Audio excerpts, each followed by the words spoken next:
Welcome to Permanently Geek's Watch With Us Film Reviews.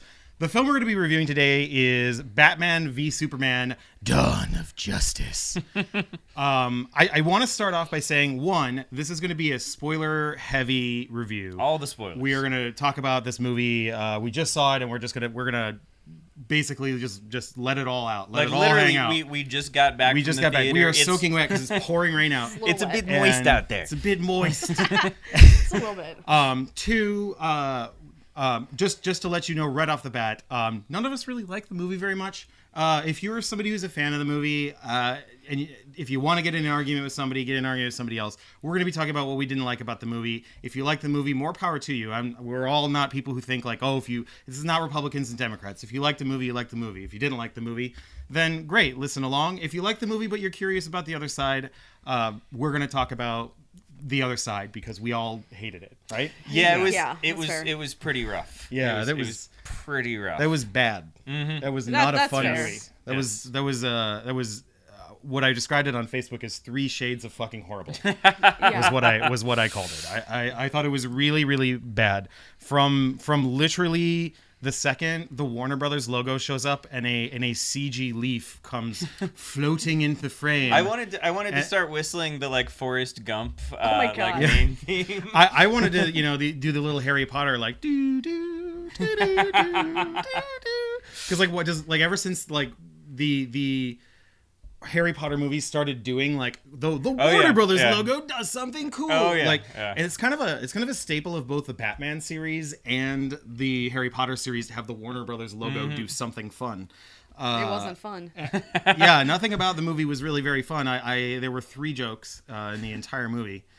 But we'll get to that in a minute. Yeah, because there's so much to talk about. It's hard not to deep end on this because emotions are running strong here, folks. Okay. So if we were to metaphorically put this in, we're all standing on the diving board, and this movie is an empty pool below us. Yeah.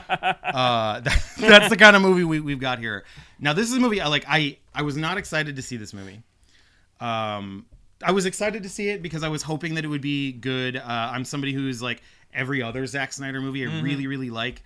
Sucker Punch was one that got like trashed critically. When it came to video, there was this director's cut that was released that was fantastic. Like it or hate it, I thought it was a surprisingly potent story that worked really, really well, particularly in the director's cut. I actually haven't seen the theatrical cut, so I have no idea. But that was kind of what I was hoping this was going to be because the reviews came out and it was really bad, and I was like, maybe it's just like there's a generational thing, and one generation is really rejecting it, and another generation is really loving it. When Man of Steel came out, that was kind of the polarization you got. It seemed like half the people really liked it, half the people didn't like it, and the response was just sort of across the board. Some people thought that Superman was crazy in the movie and was just kind of getting people killed, and other people really liked that he was flawed. Right. This movie will explore that. Yes. Yes. Before we go ad too nauseum, far, should we introduce ourselves? No, I don't want to. All right, good. I'm Randy. Sitting next to me is Michael McFarland and Katie. And yeah, that's who we are. Yeah. We are Wild Stallions. Wild Stallions. No, I also think we should bring attention to our shirts. The laziest cosplay Batman, ever. Superman, Wonder Woman. There you go. All 3 represented in the film. I think, though, Wonder Woman is never called Wonder Woman. It's true. We don't even really get her name. We get her name, but not really. Don't we only get her last name? I think we get like her first name. I'm sure it's a pseudonym. We do get an excellent photoshopped Old Westy picture of her, though. It's like Wonder Woman went to Cedar Point. Oh my god. Or Six Flags and got and got Here photos taken. Here you are outside the saloon. Yeah, it's ridiculous. And they show it like 27 times over at least. and over. It's terrible. Can I get another picture? This movie opens with the prototypical Batman origin of Martha Wayne and Thomas Wayne being killed. It is honestly probably the worst version of his opening I've ever seen. The whole time I kept thinking this is the worst version I've seen of this. See, I thought they were going to do at least something a little bit crazy when he started floating off the ground like, holy shit, the bats are lifting it, and then it was all a dream. Yeah, I thought that was going to be neat. Yeah. That actually, what's interesting about that is there is a deleted scene in Batman Forever in which kind of something similar happens where Bruce Wayne goes down into the Batcave and like embraces this bat and really like embraces who he is. And it was meant to be, you know, he's being sort of psychologically counseled in Batman Forever. And in the movie, he reaches an emotional awakening regarding who Batman is. Batman is very much part of who he is, and he sort of wraps his arms around the bat and embraces it. It got cut because the bat looks really silly, and the scene didn't totally work. It works emotionally. Hugging a bat, like it's hard to make that not look. Sounds romantic. It felt very much in the beginning like they were trying to sort of show that and bring that to life in a way that is fresh and interesting. But the problem is it feels so much like a shitty version of Christopher Nolan's Batman's beginning. Yes. And it's written by the same guy. So it's not surprising, he sees bats and then they fly over him and he stands up and he's awakened to be Batman. And it just didn't work. Speaking of awakening, what was with all of the dream sequences? Oh, God. Like, there were so many dream sequences in this film. But a half dozen dream sequences, which honestly I think was, you know, it was one of those instances where the studio probably said, hi, Zack Snyder, there's only one action scene in this, which is where they fight at the end. Can you put more action in the movie? And so they wrote action scenes. Future desert Batman fighting Superman armies with wings. With wings and they were like bug people they reminded from like me of, District 9. They reminded me of from the Venture Brothers, like, you know, the like winged army. or like the creature from Mimic. Yeah, like what I really disliked is we didn't even know that Batman was asleep. Like I'm not even sure what we were watching. Yeah, because they did the perfect cut for when they would have him wake up, and then they fade back from black, and he's like Jane, and it's like okay, so this isn't a dream sequence. And you're like, no, this is a dream sequence. Like, this is ridiculous. What is this scene? Like the whole just everything about the movie, as I kept just sort of describing it throughout. Katie here got the brunt of my side comments. Yeah, he was sitting on the other side of her, so you know. Which consisted of me basically being like, "Oh my god, this is the worst fucking movie. This is like one of the worst comic book movies I've ever seen." But the whole movie felt to me like a previously on Man of Steel. Like, you know, those previously on montages you see at the beginning of episodes where they recap kind of important parts of the movie or the show that happened in the previous episodes. This felt like an entire movie of those scenes. Yeah. And it went on forever. Completely chaotic, bouncing around from, you know, origin of Batman to Batman attacking people and branding them, and even though that had nothing to do with the movie, really. I had no idea what that was about. Yeah, that was just to set up Batman, and they just kept moving around back and forth. You know, Lois Lane is here, and then she's back at home, and there's a military sort of tribunal going on, and you know, the origin, you get to see like the origin of Batman's anger, which is, you know, the city being destroyed in Man of Steel. Then 18 months later, there is a perfectly built monument to this, which is insane. Like, but you know what you don't get to see is why is Lex Luthor crazy? No. Why does he do anything that he does? At the very beginning of the movie, when the girl's standing outside and Bruce Wayne saves her, and he's holding her, he's like, "Where's your mommy?" And she's like, "She's up there." Did your mom just put you outside? Yeah. Like, what happened? Why are you outside? Did she leave you? That Did other she guy leave you outside while she had business upstairs? Yeah, that other guy was her dad? Is that? I don't think so. On? I think he just happened to be in the same scene. That was Chad. Maybe? I think his name was Chad. All I know is No, Bruce his Wayne. name was Wally. Oh, yeah, Wally. Wally was the one in the wheelchair. Oh, I'm talking about the guy in the building who Bruce Wayne seemed very upset about dying. Oh, yeah, we thought it was his dad, but that didn't make any sense. Yeah, it seems like... because his dad had already died. Well, because I think that guy's name was Chad, and it sounded like he was saying he was Dad. yelling like Dad. Chad! And I'm like, who's Chad? But yeah, speaking of who's Chad, who's Lex Luthor? Yeah. Why is nobody knows. Are we Do you have sure any this? idea? Are we No. sure this isn't actually a sequel to The Social Network, and this is just prognosticating what will happen if we let Mark Zuckerberg get too powerful? He's gonna go crazy and like. Is that a possibility? I think I would buy that. I think that's what we're meant to take out of this, because I'm the whole time I'm sitting there, because I watched Jesse Eisenberg do a interview, I believe it was on Jimmy Fallon, in which he sort of described the film as being like theater. He said that this had a very theatrical tone to it, and it felt like he was performing on stage. it did feel like he was performing on stage and that it was very exaggerated. Yes. Way more exaggerated than it needed to be. But I kept searching for character motivations, and I think the idea was. If you've seen the movie, you know exactly what that is. Oh, God. If you stayed awake that long. Yeah, when this movie hits video, I think I'm gonna make that my ringtone, like ding ding ding ding ding ding. No, I'm not gonna do it. I think the idea was to sort of show 3 different orphans. Okay. And the direction the 3 different orphans can go. I don't think they pull that off with any sort of success because you don't understand Lex at all. Mm-hmm. He's crazy at the beginning. Yeah, You said he's crazy at the Yeah, beginning. he's crazy at the beginning, and the whole plan. Here's how I saw him. I saw him as there was a baby boomer writing this, and he's the proto-millennial. Oh, absolutely. Yeah, that's what it is. That is exactly correct. That is I mean, that's all it correct. is. It's horrible. That's exactly what it felt like. It did. It felt a lot like this was yeah.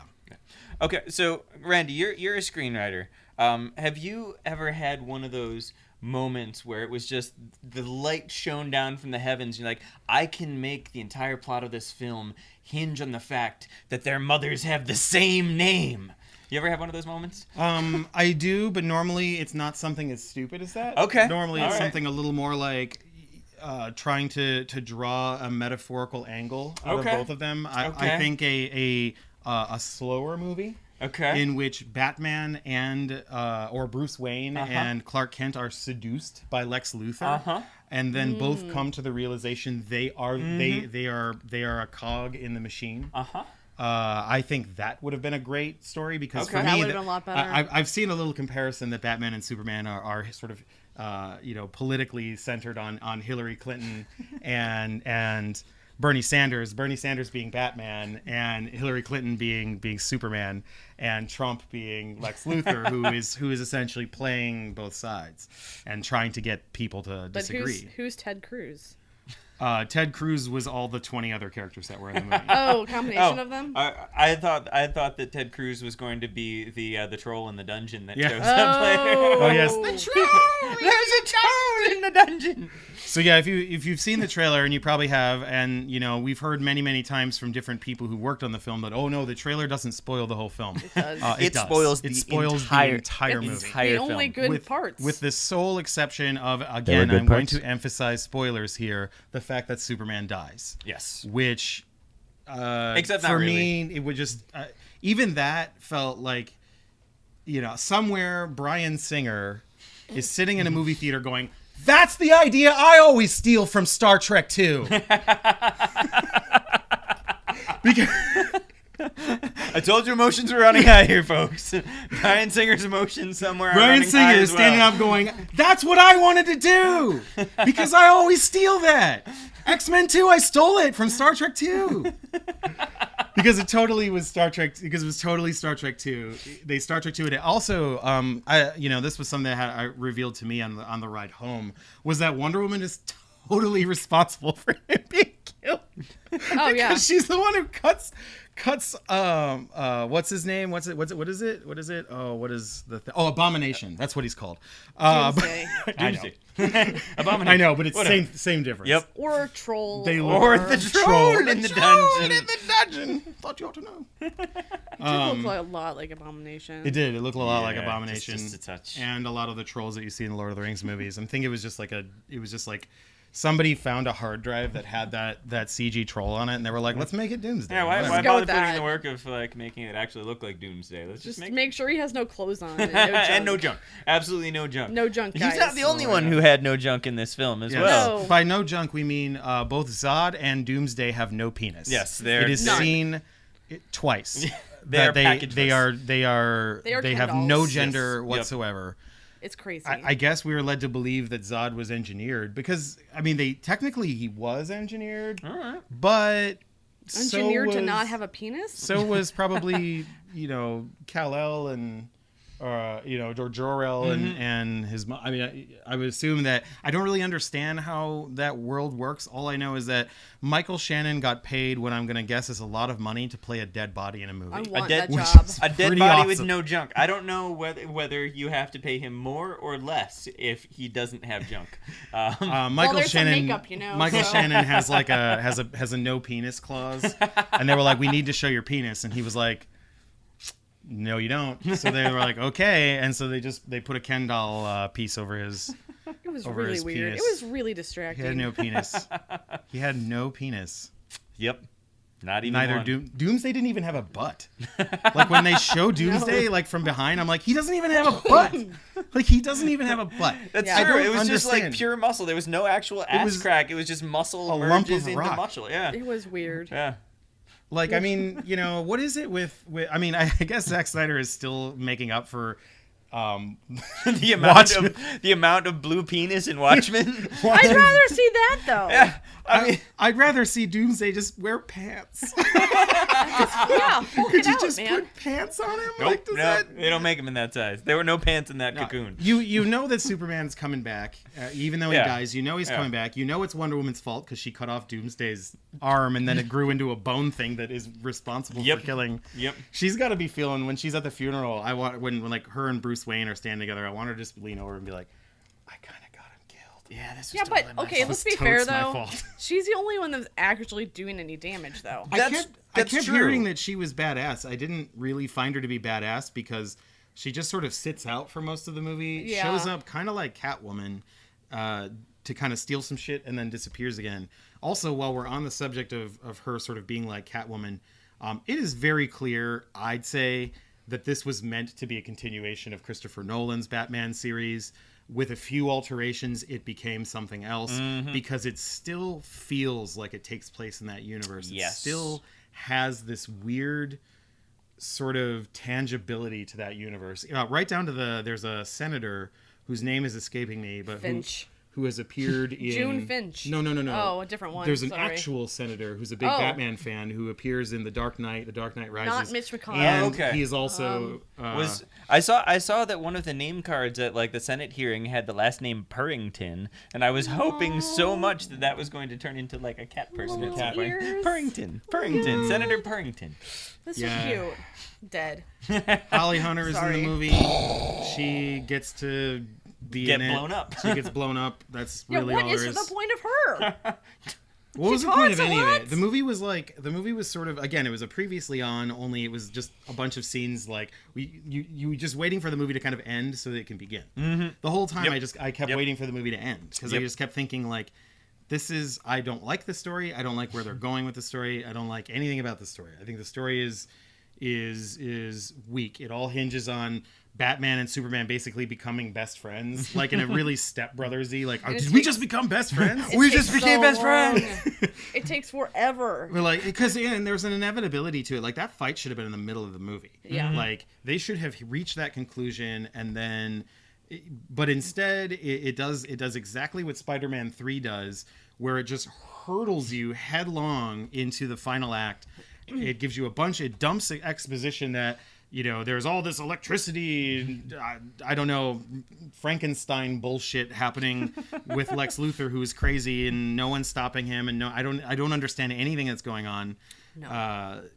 And as far as ways for him to lose his hair, having it be shaved off in prison was about the most boring possible Shouldn't it have been option. like in Yeah. the ship when he was in that goo? Like, shouldn't that have made his hair fall out? Something should have happened. Yeah, Something like, should have happened. why not? Yeah, why not? He has to lay in the goo with Zod, and they both sink down, and when one emerges, he doesn't have hair anymore. Yeah, Anywhere. Doomsday no doesn't have eyebrows, hair. nothing. Yeah, and no junk. No and junk. his He genitalia loses has junk melted and off. his hair. That's okay. After this movie, I don't know whether Jesse Eisenberg's going to be getting laid for a long time. Oh. Sorry, Jesse Eisenberg. You're a fantastic actor. You had some really nice shoes. You had some cool outfits and some cool shoes. I don't understand your character at all.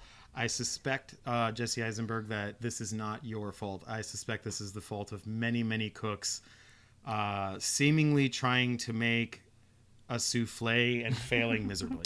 Yeah. And ending up with Yeah. just rotten eggs. So this is a movie that really, it really sort of shocked me because I did not expect it to be. I had read the reviews. I have several of my friends who I respect deeply, film critics, wrote negative reviews. I read a few positive reviews, and I kind of went in thinking, okay, this is going to be not a good movie, but this is, maybe I'll have some fun with it. Maybe I'll walk away liking it. And in the entire movie, just I hated it more and more as it went on. It was grim, it was dark, it was ugly. The whole movie was dipped in like castor oil and then released onto the world. The 3D is appallingly bad. Do not see it in 3D. I absolutely love 3D, and I'm telling you not to see this movie in 3D because it's terrible. It is an upcharge because this studio is trying to make as much money on this movie because it's a stinker. It is an epic disaster. It is all that said, every bad decision. 4 out of 5 stars. A-. No.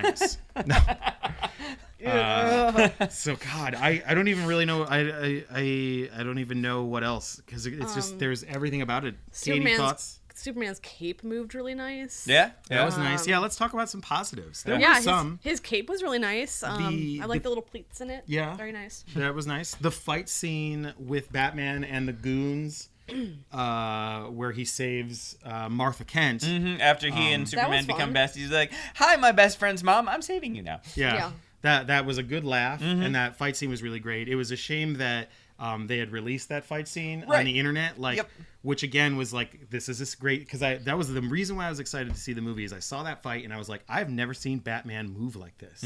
This is interesting because Christian Bale had a move in a very specific way, and Michael Keaton had a very specific way, and George Clooney had a really silly way, and and Val Kilmer, specific, silly, silly. But the way that Ben Affleck moved was good. I mean, Ben Affleck was certainly probably the highlight of the movie. Yeah, I thought he was a perfectly fine Bruce Wayne and a pretty damn good Batman. He was the only one I felt that really gave it 100%. I liked him as Bruce Wayne quite a lot. Is it Henry Cavill? Henry Cavill. Henry Cavill was appalling in the movie. I'm sorry, Henry. I realized that his angry face looks exactly like Agent Smith from The Matrix. His angry face looks just like that. There's also something, particularly in Man of Steel, there's a great moment where if you listen to his voice a little bit and you look at him, he's got this sort of a slightly narrowish face and a little bit of a receding hairline. He looks like Will Arnett. And he sounds like Will Arnett. There's a scene in Man of Steel where when he comes home after going off to the fortress, and he comes home and he sees his mom, Martha, and he says, I found my parents. And he delivers it just like Job would deliver it on Arrested Development. He's like, Mom, I found my parents. It's that sort of exaggerated Will Arnett. Oh my God. And there was a few moments here when he kept talking, and I'm like, God, all I see is Will Arnett. I just keep thinking Will Arnett. He delivers a performance that, once again, I do not think... I'm going to hinge a lot of this on David Goyer and David Goyer's very, very bad script. This is not a good script. This was a chaotic movie that you can tell they edited within a life of itself, probably because it was 3.5 hours long when they were done with it, and it was a mess. And I'm going to say that Superman's character is so misunderstood in this story, that he's so dark and so brooding, that he actually is almost more dark and brooding than Batman is in the movie. Yeah. And I'll agree with that. And Batman, he had a pretty good brood going on. He was brooding from the moment he showed up on the screen. I mean, he was very grumpy. It was really nice to see Tony Stark in this movie, played in this one by Jeremy Irons. Yes. He was very good. Yeah. It was like right down to, they go down into the basement and there's Tony Stark building like bat suits, and it's like he even builds an Iron Man suit for him. Like I'm glad that Bruce Wayne hired him. Exactly. Alfred is in this, and you don't know anything about Alfred, just like you don't know anything about Bruce Wayne really, because you never really get a grasp of what Bruce Wayne does for a living. Like you know if you've seen the comics, but like the movie doesn't establish anything for anyone. The movie doesn't establish really who Superman is. It doesn't really establish even the character of Lois Lane. It doesn't understand journalism. I love that Perry White just comes up with headlines and then tells them to write a story about it. He's like, Batman's a bad guy. Write an article about it. And you're like, wait a minute, that's not how journalism works. So I just need to say something about that because so we have the Daily Planet, right? Yeah. And then You have CNN on the TV constantly. Like CNN. I really hated the fourth wall kind of like cameos from actual people. Anderson Cooper, Because it was Nancy weird Grace. to me because they work in the Marvel universe. They don't really work in this universe. No, because the Marvel universe seems more poppy. The Marvel universe in general uses actual cities. Like Yeah. it sets things in actual cities. So this is a question. This is a genuine question that I have. Have Metropolis and Gotham City historically been across like No. a small body of water they're, like, from right each other? next to each Yeah, because they're other. like exactly. exactly. They were like almost right It's on top like of each other. New York City and New Jersey. Like yeah, they were that's like how close they yeah. are. I always kind of thought it was more New York, Chicago. That was what I always thought as or well. New York, Los Angeles. Yeah. Those are the two sort of cities. Metropolis always sort of has this shining light, which you kind of get a bit of a Los Angeles vibe because it's sunny. All right. At least in the comics, but I mean, generally, I think it's considered New York, Chicago. If New York and Chicago are New Jersey and New York, then yes, that's then how that works. They're that close to But each I mean, other. characters can go from point A to point B so fast that you'd think they're superheroes. And I'm talking about like the non non-superpowered characters. Yeah, I'm not really sure where they were at any point in this movie. Yeah, this was. There was a desert. There When was. they told us where they were, I knew where they were. Wonder Woman was just in the movie. She was Let's getting on talk a about the plane. random origin stories of the three other heroes that are Oh, in yeah, the film: yeah, so- Cyborg, Aquaman, and Flash. The Flash. Yeah. Unnecessary. Which were all unnecessary. So I scenes. feel like that the only reason they were in there was to justify the fact that the movie was called Dawn of Justice, because if agree. it wasn't for that, then you didn't really have at the end of it you didn't have a Justice League. You have a dead Superman, you've got Wonder Woman and Batman, and that's it. So they had to show like these exist somewhere there. Otherwise, the name of it would have made absolutely no sense because there was no justice meted out on anyone anywhere in the movie except maybe Lex Luthor, but not really. No, Not really. not really. Yeah, even that was dumb. Yep. I wanted to see the scene where because right at the end of the movie, Batman visits Lex Luthor in prison, which is very much again. David Goyer wrote this with Christian Bale's Batman in mind because that they would have let Christian Bale's Batman in. This Yep. Batman, no one even knows he exists. So for him to just be like, "Hi, I'm Batman," and have them just be like, "Oh shit! Oh hi! Wow, okay, you're Batman. Hi." I want him to be like, "I want to see Lex Luthor," and just have them be like, "Okay, yeah, no. How do you want to do that? Do you just want to go down? No, I have a very, very specific way. I want the lights to flicker, and then you guys are gonna run away, and then it's just gonna be me. Huh? It's a good idea. We're good. We good. All right. And then they were like, Okay. All right. Cool. all right. Sweet, I mean, we can make he that happen. could escape, but you're Batman, so it'll probably be fine." The whole thing was just so That was odd. that was really terrible. That was so bad. I can't even. Yep. It had some entertaining bits. The fight scene with Batman and the goons was really fun. That was fun. I enjoyed. Yeah, that's hard to say. Gal Gadot's legs, amazing. Yeah. I did really like the scene where Holly Hunter's character died. I thought that was kind of clever. Okay, although but it didn't go in the direction I thought, which was that everybody would blame Superman for that. That's what I thought there were going. was also the implication that Lex Luthor peed in a jar. in her Yeah. mason And I did jar. not like that. Yeah. I actually was amused by like he actually put a mason jar full of his urine. But isn't that more of a Joker thing? Like, doesn't that It feel really- more Joker? it is. Well, than- again, David Goyer wrote this, and I have a feeling that this was written with a different kind of idea in mind. This was probably supposed to be the Joker breaks out of Arkham and fucks with Batman and Superman, and It that's has what to the be. story was yeah, going to be. because that's the kind of thing that would have happened. Was Yeah. like here's a mason jar full of pee that you're going to realize is that right before we blow up the courtroom. Yeah. Let's also talk for a moment, and only a moment because it only happened for a moment in the movie. When Superman exiles himself for 5 minutes, Oh, yeah. And he's talks like, to his dad. "I'm not going to be Superman anymore," and then he flies off, and then like 2 minutes later, he's Superman. Be like, all right, I'm Superman again. Fuck that noise. I'm sorry. He has some random conversation with his father Yep. that made no sense, I don't think. It's really. kind of like one of those scenes where It's kind of like in reality. I mean, you just get like pissed off and you need like 5 minutes to go cool off. Mm-hmm. That's kind of the way that felt. Like he goes off to the Arctic because that's where Superman goes when he gets sad. And because it made sense when he actually had the Fortress of Solitude there. Well, and the Fortress of Solitude was there, and it was like they were an ice planet, like, but it's very clearly not an ice planet. Like Krypton is not an ice planet anymore. Yep. So Yep. It doesn't make sense. Yeah, that was a scene. Yeah, Kevin Costner comes back and delivers the worst inspiring speech I've ever seen in a movie. It was so weird. Yeah.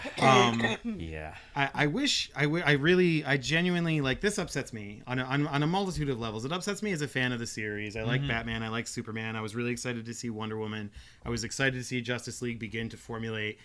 One, they really did a terrible job bringing that all together. But on a more real scale, Warner Brothers spent about $400 million on this movie. All said and done, between advertising and the budget and just everything combined, PR, everything is, you're looking at about a cool $400 million. In order to make that back, this movie is going to have to make about $1 billion. One, I do not see it making $1 billion. I think the reaction is going to be mixed, and I think it's gonna barely crack 300. Maybe I'll be wrong on that. Maybe it'll do 400, but I just don't think it's gonna get to the point of $1 billion. But because of that, I knew some people that work at Warner Brothers. There were layoffs a few years ago, basically, so they could finance these movies, and they have created something that I think has genuine potential to ruin Warner Brothers. That's how bad this is, and I think a lot of people are going to lose their jobs. I think the president of Warner Brothers should probably quit. I think the head of the DC Films division should be fired. I don't think Zack Snyder should ever make a movie over $100 million again. I don't think David Goyer should be working on the next project. I think, but at this point, they're rolling on Wonder Woman. They're going to roll on Justice League soon. They have all of this stuff. They have Suicide Squad is in the can and ready to go with this universe that is so grim and ugly and unset up and poorly written and poorly designed. I hope that Justice League can bring it around. But I mean, I said that about this movie after Man of Steel came out. I liked Man of Steel, but I was mixed. You hated Man of Steel. What were your thoughts on Man of Steel? I was just kind of bored. Can I just say I did like one part of it? What? It's when they had the dildos that go up into the Phantom. In Man of Steel, yeah. When the like. So I was really happy when Doomsday was almost rear-ended by an atomic bomb. What's really weird about how Doomsday is born. I was like, yes. It's like we're revisiting it. Yeah, we're revisiting that weird butt plug scene. It's the best. When Doomsday is born, it actually reminded me a lot of Alien Resurrection. Because in Alien Resurrection, there's that bit where like the alien queen gives birth to the newborn, and then this sort of gross-looking thing comes out, and it comes out of this like big, huge amniotic sac and just sort of spills out of it, and it's like, and then Zack Snyder must have been like, I fucking love that scene. I'm gonna do it again. So he does that same scene with the amniotic, big, just gross sack, and then this like fleshy, gross monster troll thing comes out of it that has no penis or a butt and really bad teeth. Like we're some British for people. some inexplicable reason proceeds not to kill Lex Luthor because maybe he uses his blood, which is really funny because that's the same plot. I shit you not. That is really the same plot of another Superman movie that you and I just did a commentary for. That film is Superman 4: The Quest for Peace, in which he uses a nuclear device and his blood to create Nuclear Man. So really, in terms of pure origin story, they went with a winner. It's not Doomsday in this movie, folks. It's Nuclear Man. It's Nuclear Man that came out. Man. And when they hit him with the nuclear missile, he just gets more powerful. He just got more powerful. Just like Nuclear Man. Just like Nuclear Man. Let's also talk about the scene where Superman is a zombie for 5 seconds, because that was weird as shit. The CG in that scene was so bad. Oh, it was so bad. The sunken... CG in most of the movie was bad. I was really shocked at how appalling the CG really was. Well, like the fight scene was cool, but I also couldn't tell what was going on. I could barely, almost any of the fights I could barely tell. Yep. Like the other day, I watched episode 3 of season 2 of Daredevil. and I know you guys haven't seen it, so I'm gonna be as thin as I can. But there is a the story is basically Daredevil and Punisher. It's a very famous comic book in which it's an adaptation of a very famous comic book in which basically Daredevil is chained to a wall and the Punisher is talking to him about the morality of killing and trying to dissect, hey, you're not any different than me. You just let the thugs survive. I take care of the problem. And, you know, it builds to this big fight scene in which the Punisher escapes and Daredevil is left to fight all of these guys. And there's a really long tracking shot in which he goes down a like staircase, one of those sort of square, sort of almost like spiral, but one of those staircases. I don't know what they're actually called, but those sort of long staircases, like a stairwell that kind of keeps winding around and winding around. And he has a long single take tracking shot fight down the stairwell, down the stairwell. That is a television show. That episode probably cost maybe 3,000 to 4,000% less than this movie cost. Yeah. And that scene was better than anything I saw in this movie. That episode 3 of Daredevil season 2 is better than fucking anything I saw in this movie. And that's not because I'm like a Marvel fan. I'm a Marvel fanboy. I love both. I love DC and Marvel so much. I think they're both amazing. I was actually a DC fan growing up more than I was a Marvel fan. But holy shit, is Marvel just doing superheroes right? Yep. They've got it locked in, and DC is still just scrambling to try to find any kind of footing. There's gotta be some closed door meetings at DC and Warner this weekend, and there has to be some big decisions made about the direction, because even if half the audience likes it, the other half is going to hate this movie. The response out of the theater, just listening to people, with some people, even the guy near me who was like, "Oh, it was great." He like said it was great, but then he immediately backstepped and said, "It was okay." He immediately backpedaled. So even the people who think it's good are kind of like, "I'm not sure I liked that." Yep. And that's a really, really bad place to go. Yes. Yeah. I don't want to ever see it again. I'm probably going to buy it on Blu-ray, but I'm going to wait until it goes used. Well, I'm not going to watch it. Yeah. You can watch it on your own. You can watch it on your own. I probably will. Oh. I think even if the topic is not exhausted, I think I might be exhausted talking on the about topic. it. Yeah, it's not a good movie, folks. Yeah. It's a disappointing film. I didn't have high expectations, and I came out disappointed. Same. Like I expected bad, Yeah. and it was way worse than bad. Yes, It's exactly. Yeah, and that's kind of the way it is when I don't like a Zack Snyder movie. That's the way it is. I start off kind of okay, and then I get more and more like when I saw Dawn of the Dead, which I've grown to kind of like now. But when I first saw it, like I remember thinking like the first 15 minutes, I was like, man, this is great. And like by the end of the movie, I was like, I hate this movie. I hate it so much. It has made me lose my soul, which I think is kind of the point of it. But the movie made me feel like there's no God, there's no reason to exist. All of this is pointless. We should just all kill ourselves. Wow, like that's the way I felt when I walked out of Dawn. In some ways, that's an effective film right there. I walked out of Dawn of the Dead with an actual, and then, I've now said, okay, well, I had an emotional reaction. That's a positive benefit. With this one, I definitely had an emotional reaction to it. Unfortunately, that reaction was that of complete disgust over. I imagine it's how Christians feel when like filmmakers make Bible movies and then they get them like I imagine how it's like if you're a crazy evangelical Christian person, I imagine watching Noah. That's probably what this felt like too. It was just like, oh my God, what the fuck did they do to this story? Because you took sort of sacred characters and you defiled them in a way that was just deeply offensive, and not like, it's fine if you're going to change the characters, if you're going to remain true to the characters, but I didn't really feel like anybody was true to themselves in the story. I felt as though everything in it was just sort of manufactured to make money and not manufactured for any sort of artistic adaptation of these characters. And that's a shame, because this was a movie that really needed that. It needed to be half as good as the Christopher Nolan films, and I think it fell short. Yep, I agree. By far. I agree. Man of Steel was better. A Man of Steel at least takes breaths. Yeah. Man of Steel I hate takes to time. admit it, but yeah, it's better. Yeah, it takes time to set up the characters. It's not as painful. Like, Yeah. it was painfully slow and boring. It was slow. It was slow and fast all at the same time. It's like taking an upper and a downer at like the same time, basically. Like, yeah, a or little just bit. like time seems to stop and go fast all at the same time. Yeah. Yep. I'm really curious about the guy who very clearly smoked weed before. Oh he my saw God. it in front of us. Right in front of I'm us. really curious how the movie See how played for him. how that came. We should have asked him to come on this. Yeah. He You'd have probably been like, I don't know, man, that movie was fucked up. But so I'd say those are our thoughts. Yeah, I think on that's kind of BVS, DOJ, Batman, Batman versus Superman, BVDs. BVS, DOJ.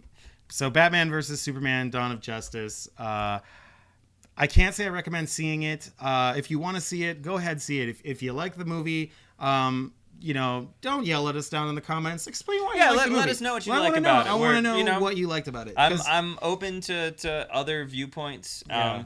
And I'd like to like the movie better. So if you can give me reasons to like it better Please, than please. I did, Encourage you to you'll be comment. doing me a favor. Like that's 100% honest. Yeah, because I'm somebody who will go back. If you give me a good reason to go back, I will go back and I will watch that movie with a completely open mind. I have turned around on many a movie in my lifetime. I'm not. I'm a notorious Flip-flopper. movie opinion flip flopper because I believe flip flopping is actually a strength, not a weakness. I concur. I'm So- 100% with you. I'm not watching Man of Kate, Steel you're again. never gonna watch it again, so No. maybe I'll just gift the suppository / dildo scenes and send them to you on text or something. It was so good though. I mean, that was hands down the best part. It was pretty funny. I think the zombie Superman was only there because that happens in the Frank Miller adaptation. And I'm not really sure why it happened. I don't know Yeah. either. It didn't make any Yeah. sense. Yeah. So And what's the worst thing is like you have two characters that I really wanted to see on film for a long time: Wonder Woman and Aquaman. yeah, And Aquaman shouldn't have been there at all, no, he was At just all. inside of a ship masturbating. right? Poking- He was like Also, what was that Yeah. scene of Superman just pushing an old ship with a big chain? What was Yeah, that what scene? was? Do we know what that was about? Do we have any explanation about? No clue. Okay, No, all no right. idea. Maybe that was a dream. I don't know. So It reminded me of that. It could very well have been a dream. Yeah, was it one of the dream sequences? it wasn't. No, it was. Okay. It was part of a montage of why Superman is scary and dangerous. But even though it made Okay. no sense because we never connected it at all. Okay. Or the movie Got never it. connected it. I'm Yeah. gonna toss one last thing out there. So the white Portuguese. Oh, God. This. Which This is the name of a ship in the movie. Right. So there's this whole thing where Bruce Wayne is trying to figure out who the white Portuguese is. Can I just guess that if you were to Google a phrase that's kind of unique like that, if there were a ship named that, it would show up. That's what I was thinking too. Batman is supposed to be the world's greatest detective. He can't type in Yeah. white No, I'm- Portuguese. It was I'm pretty the sure worst Batman detective-y. doesn't do anything in the movie. It's all Alfred. It's all Tony Alfred. Stark, played by and Jeremy Alfred Irons. and Alfred doesn't know how to Google. Yeah. So that was one of the biggest plot holes for me. It's like, oh, it's the name of a boat. Like, what the fuck? Come on, you couldn't just. Alfred was using Bing actually. He was using Bing, and that's why. No, he's a butler. He only uses Ask Jeeves. Oh, that's what it was. Oh, that reminds me of Little Butler from Steven Also, Universe. it was very clear watched that that Bruce instead. Wayne, when he was laying in bed toward the beginning of the movie, was laying with a woman, but we don't know who the Oh, woman Yeah, we have no idea who Yeah, just she is. random butt silhouette that you got there. Yeah. The whole movie was a reason why we should destroy the patriarchy. So Yep. sorry. Yeah. And That might get some comments. I do have to say, like the poses that they held on during the action sequences for Wonder Woman. She was like, It was like seriously like trying to strike every stereotypical sexy female superhero pose. when she fell on the ground was- toward the end, she just Like- spreads her legs open, Yeah. and Zack Snyder like zooms into her crotch. I'm Yeah. pretty sure you see lips. I mean, I'm it's, not talking about these lips right here, folks. it's kind of Also, gross. you Yeah. see Lois Lane's nipple very, very briefly, yeah. but you do see. I her missed nipple. the nipple. You Oh, see- at the beginning when of she the gets up in the bathtub. tub, you see her nipple very Oh, briefly. Oh yeah, it's man. like her right nipple. Yeah. I was like, all right. I'm glad you paid attention she's to which like one it this. was. Amy Adams' nipple right there. Yeah. Hey,